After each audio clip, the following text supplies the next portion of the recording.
loyalty to the Torah and conscious spiritual growth, Jews are tasked with becoming their authentic selves.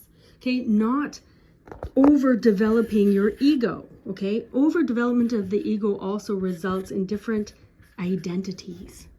Okay, you now have other things on top of your ego that maybe make you feel proud a lot of the time. So this would be, you know, any sort of title. Like I saw today something about lords and ladies of the UK or whatever. Okay, extra titles like that, titles of honor, whatever. Jew doesn't need that. Jew is a Jew.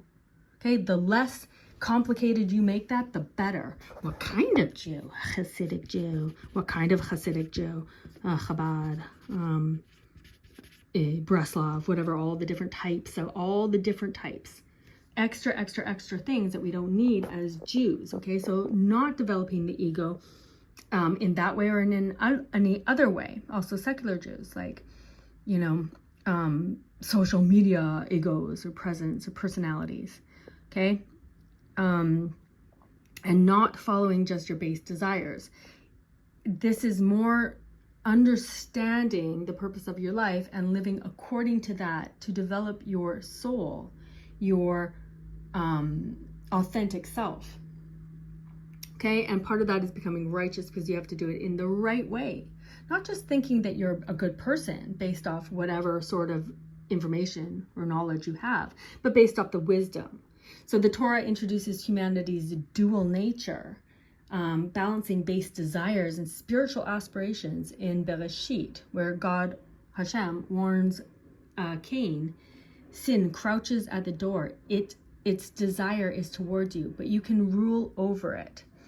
So, I mean, often I think when we're thinking about like a little devil that sits on your, when we're thinking about the Yetzer Hara or the Yetzer Tov, these inclinations in the hearts and minds of man, in our dual nature, okay? The ego is like the little devil that's sitting on your shoulder, telling you, go ahead and eat that bacon or whatever.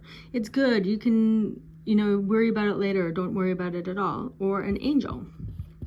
And this is like a very simplistic, you know, elementary, something that children think of, okay? But we have to grow in our consciousness and in our understanding and be in mochen de gadlut, which is spiritual expansion. So we have to rethink all of these things as adults and understand that this is either developing ourselves more like an animal controlled by our desires, okay?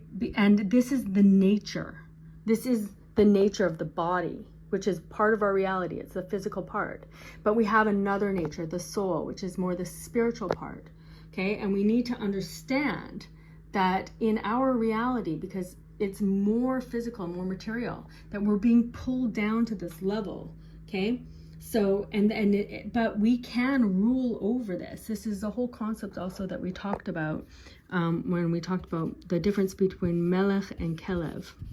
Melech using the mind first, okay, thinking things through, evaluating everything that we're thinking and holding it against this wisdom. Is this something that a pure-minded person would do?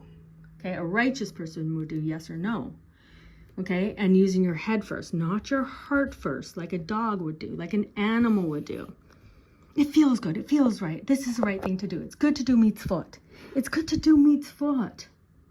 Okay, but you don't have to necessarily stop doing the bad things. Okay, that's like a kelev. That's not thinking properly. First, we're told stop doing bad things, okay? And then do good things because we understand the implications.